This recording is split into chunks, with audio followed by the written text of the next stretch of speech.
sur Alsace 20, on vous propose une immersion dans les cultures urbaines. Alors on va retrouver Fouzi Louhem, il est au cinéma Vox pour la sortie d'un film au dialogue particulièrement travaillé, vous allez le voir, c'est AO, ça sortira demain sur les écrans.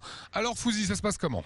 Salut Lionel, nous sommes mardi, je vais donc vous parler de cinéma avec AO, le dernier Néandertal, le premier film de Jacques Malater qui avait déjà réalisé L'Odyssée de l'espèce et Homo sapiens, qui avait été des gros cartons à la télé et qui cette fois revient avec cette histoire du dernier Néandertal AO. Et vous le savez peut-être, nous avons des traces dans notre ADN du dernier Néandertal et nous avons demandé à Jacques Malater de nous expliquer cette sombre histoire d'adultère entre Homo sapiens et Néandertal. La réponse tout de suite.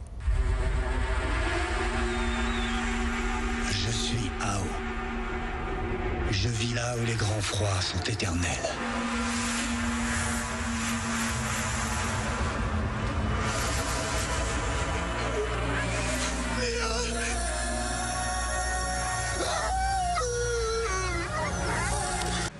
Alors le résumé du film de AO, c'est d'abord un film d'aventure, c'est une fiction romanesque spectaculaire.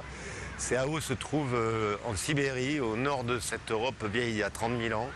Son camp est décimé et il se souvient de son frère jumeau, auquel il a été arraché une douzaine d'années, une quinzaine d'années avant, en Europe méridionale, et il décide d'aller le retrouver. Il part finalement à la recherche de ses origines et il va traverser, c'est un road movie, il traverse cette Europe, il va rencontrer des multitudes d'animaux et Homo sapiens, notre ancêtre direct, avec qui ça ne va pas se passer forcément bien tout le temps.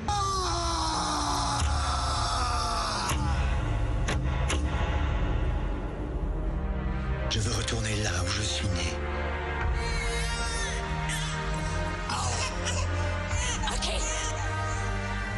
Les hommes à la face peinte ont peur de moi. Je suis seulement différent d'eux.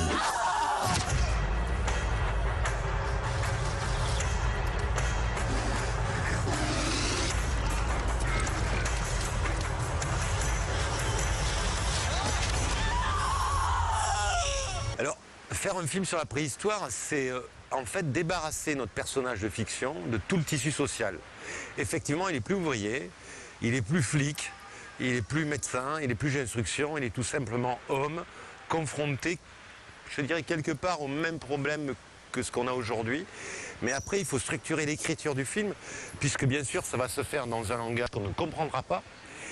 Donc il va falloir que les scènes puissent raconter l'émotion de nos personnages, que nos acteurs s'investissent dans ces rôles-là. D'ailleurs, ils ont fait 4 mois de répétition pour pouvoir exprimer ces sentiments sans faire du mime.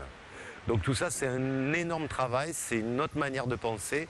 Et quand on pense et qu'on imagine que tout ça se fait en plus dans la nature, puisque ce film n'a pas été tourné en décor de studio, mais en décor naturel, sur des températures de moins 25 en plus 40. Donc voilà, il faut arriver prêt, comme un navigateur qui va faire une course autour du monde et veut battre un record, il faut qu'il arrive prêt. Suis-je un monstre? Pourquoi me rejette-t-il?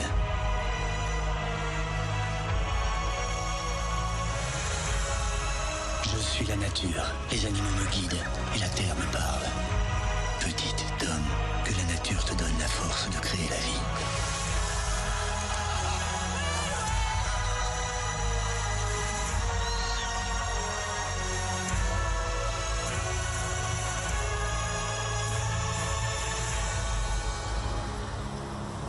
Comme vous le voyez, ce n'est pas chose facile de faire un film sur les premiers hommes. Et à la question « Qu'y a-t-il de Néandertal en nous ?», Jacques Malater m'a répondu « La fascination pour le feu et les couchers de soleil ». Et moi, j'aurais envie de rajouter les matchs de foot, mais là, je vais me faire des ennemis. Voilà le dernier Néandertal, c'est pas Fouzi, hein, c'est le film et ça sera